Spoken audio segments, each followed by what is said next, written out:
ready to dominate the pitch with friends, no matter what console they're on.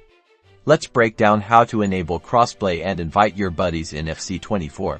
First, from the FC24 main menu, navigate to the Customize tab. This is where we'll find the settings to control your crossplay experience. Once you're in Customize, select Settings. This will take you to a new menu where you can adjust various game options. Now, choose Online Settings. This is the hub for managing your online interactions and crossplay preferences within FC24.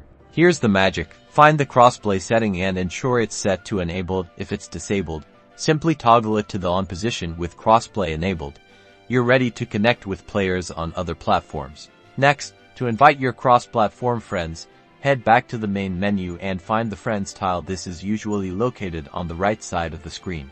Once in the Friends menu, look for the option to search or add friend. You'll typically need to use their account name to send them a friend request. Once they accept, they'll appear in your friends list. From your friends list, you can now invite them to play various online modes, like friendlies or clubs, depending on which ones support crossplay. Remember that not all game modes may support crossplay, so check the mode description for compatibility.